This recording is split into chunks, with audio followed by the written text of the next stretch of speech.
여러분 안녕하십니까? 세종의사당법이 통과하면서 당장 국회의사당이 세종으로 내려올 것처럼 보였지만 2년째 지지부진한 상황입니다. 특히나 세종의사당 건립 예산이 내년도 정부안에서 빠지면서 논란이 커지고 있는데 내년 총선용으로 전락할 거란 우려의 목소리가 커지고 있습니다. 장석영 기자가 취재했습니다. 지난 2021년 여야 합의로 세종의사당법이 통과되며 가속도를 내는 듯했던 세종 국회의사당 건립. 이미 국회 세종의사당은 기본 설계비 147억 원과 투지 매입비 350억 원을 확보했는데 논의가 진전이 없습니다. 국회 세종의사당 규모와 부지 면적 등을 확정하는 국회 규칙 제정안이 차일피일 미뤄지며 답보 상태입니다. 국회 세종의사당 건립을 위한 국회 규칙은 지난 3월 국회 운영위 법안소위에서 자문단 구성이 의결됐지만 언제까지 자문단을 구성할지 정하지 않았습니다. 당초 세종의사당 준공 예정은 2028년이었지만 이제는 2030년까지 완공하는 것도 쉽지 않은 상황입니다. 이런 가운데 행정중심 복합도시 건설청이 내년도 정부 예산안에 국회 세종의사당 관련 예산을 포함시키지 않으면서 논란이 더욱 커지고 있습니다. 행복청은 국회 규칙이 제정되면 곧바로 후속 절차를 추진하겠다는 입장을 거듭 강조하고 있습니다. 하지만 지역 정치권에서는 해마다 국회 전체 이전을 전제로 예산을 확보했다며 예산을 반영하지 않는 건 이해할 수 없다는 입장입니다. 정부가 예산안을 편성하지 않았다는 것은 추진 의지가 약하다는 것으로 볼 수 있습니다. 국토 균형 발전은 정치의 영역이 아니라 한국의 미래를 만들어가는 가장 중요한 정책입니다. 최민호 세종시장은 최근 행정수도 명문화 개헌을 제시하며 국회 세종의사당 설치를 촉구한 바 있습니다. 상하원을 서울과 세종에 두는 양원제로의 확대 방안을 제시하며 의사당 건립에 속도를 내줄 것을 요청한 겁니다. 국회 세종의사당 설치가 확정된 만큼 상원은 서울에 두고 하원은 세종에 두는 것도 가능할 것입니다. 양원제는 단원제 의회의 정쟁과 대립, 갈등을 치유할 수 있는 새로운 의회 구조로 긍정적인 효과를. 하지만 이 같은 제안은 개헌을 전제로 하고 있어 실행력이 떨어진다는 지적도 나옵니다. 국회 세종의사당 건립이 이번에도 내년 총선용으로 전락할 가능성이 높은 만큼 여야가 진정성을 보여야 한다는 목소리가 커지고 있습니다. TJB 장석영입니다. 세종시가 교육부와 연구재단이 주관한 첨단 분야 혁신융합대학 사업 에코업 분야에 선정돼 오는 2026년까지 해마다 102억 원씩 총 408억 원의 국비를 지원받게 됐습니다. 이 사업에는 고려대 세종 캠퍼스와 건국대, 영남대 등 5개 대학이 컨소시엄을 구성해 공동 사업단을 꾸리고 스마트 기술을 활용한 환경시설 및 측정기기 등과 관련한 첨단 산업 관련 인재 양성에 나서게 됩니다. 세종시는 4차 산업혁명 시대를 맞아 5개 대학과 긴밀한 협력 체제를 구축해 친환경 산업과 스마트 그린 도시 조성 성공을 위한 혁신 융합 인재 육성에 본격 나설 계획입니다. 대전시가 이번 달 선발대 이전을 앞둔 방위사업청과 임업진흥원 등 오는 2027년까지 대전으로 이전하는 공공기관 직원 2,100여 명의 빠른 정착을 위해 다양한 혜택을 지원합니다. 공공기관 직원들에겐 가족 1인당 60만 원씩 최대 240만 원의 정착비와 자녀 전입학 장려금 120만 원, 만 2세 이하 자녀들을 위한 양육지원금 30만 원 등이 지급되며 무주택자를 대상으로는 주택 특별 공급을 1가구 1주택자에게는 취득세도 감면해줍니다. 또 주택 구입 때 필요한 저리대출도 알선하며 기숙사가 필요한 만 39세 이하 직원들이 최대 2년간 지낼 수 있는 대전 청년하우스 226개실도 확보했습니다. 7명이 숨지고 1명이 중상을 입은 대형 화재가 발생한 대전 현대아울렛이 9개월 만에 다시 문을 여는 가운데 내일부터 다음 달 13일까지 지역 우수 소상공인 장터 대전 행복상회가 열립니다.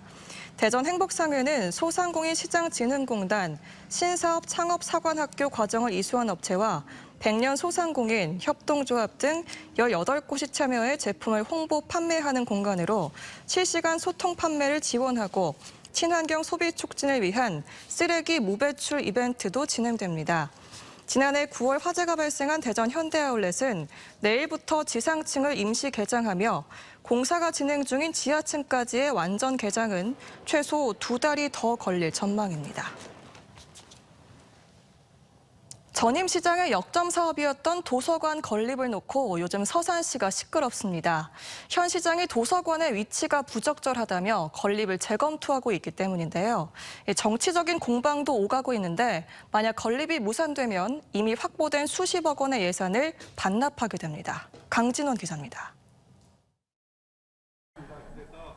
지난 2020년 당시 맹정호 시장은 서산의 중심가인 호수공원에 총 예산 370억짜리 대규모 중앙도서관 건립을 추진합니다. 누구나 접근하기 쉬운 환경을 감안한 것으로 서산의 랜드마크로 삼겠다는 선언도 했습니다. 가까이서 책을 접하고 다양한 문화활동을 즐길 수 있는 복합문화 공간으로서의 중앙도서관을 건립할 예정입니다. 하지만 새로 시장이 취임하면서 도서관 건립에 부정적인 기류가 나타났습니다. 먼저 일부 주민들이 유흥가인 호수공원에 도서관이 적합하지 않다는 의견을 내놓은 겁니다. 마사지샵, 노래방처럼 밤에 즐길 수 있는 유흥가 시설로 많이 형성이 되어 있어요. 그래서 밤에 많이 시끄럽다 보니까 적합하지는 않은 것 같아요. 이완섭 현 시장은 그러자 지난해 8월 도서관 건립 절차를 사실상 중단시키고 재검토 작업에 착수했습니다. 현재까지 논의된 걸 보면 주변 향락문화와 주차장 부족 등 민원이 많다는 것과 도서관의 디자인이 서산의 상징을 반영하지 못하고 있고 내부 공간도 시대 흐름과 맞지 않다는 내용이 주를 이루고 있습니다. 아직 재검토 작업이 끝나지는 않았지만 도서관 건립은 불가 결론이 나올 걸로 확실해 보입니다. 현재 계획된 입지의 도서관은 주변 유해 환경 문제가 가장 큽니다. 결론적으로 도서관 입지에는 맞지 않습니다. 심도 있는 분석을 통해서 올바른 결정을 내리도록 하겠습니다. 하지만 전임 시장의 역점 사업이 탐탁지 않아 현 시장이 중단시켰고 이는 행정의 일관성을 훼손한 거라는 목소리도 나옵니다. 또 사업이 무산될 경우 이미 확보한 국비와 도비 28억 원을 반납해야 하는 문제도 있습니다. 맹전 시장은 SNS를 통해 현 시장이 정치적 잣대를 들이댄다고 비난했고 의회에서도 논쟁이 커지고 있습니다. 중앙도서관 건립을 둘러싼 논란은 당분간 계속될 걸로 전망됩니다. TJB 강진원입니다. 여름 휴가철에 접어들면서 가족, 친구들과 함께 바다로 여행 계획 세우신 분들 많으실 텐데요. 굴이나 어패류 등 해산물을 제대로 익혀 먹지 않거나 상처난 채로 바닷가에 들어가면 치명률 50%에 달하는 비브리오 폐혈증에 걸릴 수 있어 각별히 유의하셔야겠습니다. 닥터리포트 이경은 개관 의학 전문 기자입니다. 지난달 서천군 장항읍의 바닷물에서 충남 지역 올해 첫 비브리오 폐혈증균이 검출됐습니다. 비브리오 폐혈증균은 바닷물이 따뜻한 6월에서 9월 사이에 활발하게 증식합니다. 균에 오염된 어패류를 날것으로 먹거나 덜 익혀 먹었을 때 상처가 난 피부에 오염된 바닷물이 닿으면 비브리오 폐혈증에 감염될 수 있습니다. 어패류를 먹은 다음 몸이 으슬으슬 떨리면서 열이 나거나 복통 등이 나타난다면 비브리오 폐혈증을 의심할 필요가 있습니다. 균에 노출된 지 반나절에서 한나절 이내로 발열, 오한, 구역 구토, 그리고 혈압 저하, 근력 저하와 같은 증상들이 나타날 수 있고 피부에 수포성 병변을 동반한 대사성 병변이 나타날 수 있습니다. 비브리오 폐혈증은 치명률 50%에 달하는 3급 법정 감염병으로 진행 속도가 빨라 조기 진단과 신속한 치료가 생존율에 큰 영향을 미칩니다. 특히 만성 간질환과 알코올 중독, 당뇨병 등 기저질환이 있는 고위험군에서는 치명률이 더욱 높아지기 때문에 각별히 주의해야 합니다. 폐혈증의 경우엔 급격한 악화가 있을 수 있기 때문에 즉각적인 치료가 필요하고 항생제 치료를 비롯한 보존적인 치료 또는 피부 병변에 대한 근막 절개와 같은 외과적 시술이 필요할 수 있습니다. 비브리오 폐혈증은 치명률이 높은 만큼 감염을 예방하는 것이 가장 중요합니다. 어패류는 영상 5도 이하로 저온 저장하고 흐르는 수돗물에 씻은 뒤 완전히 익혀 먹어야 합니다.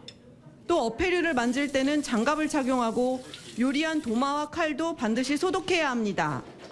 여름 휴가철 바닷가를 방문할 땐 감염 예방 수칙을 철저하게 지키고 증상이 나타날 경우 곧바로 병원에서 치료를 받는 것이 무엇보다 중요합니다. TJB 닥터 리포트 이경은입니다. 오늘 새벽 3시 30분쯤 아산시 은봉면의 한 음료업체 창고에서 불이 나 캔음료와 1층 내부 등을 태워 소방서 추산 2,800만 원의 재산 피해를 낸 뒤 1시간 만에 꺼졌습니다.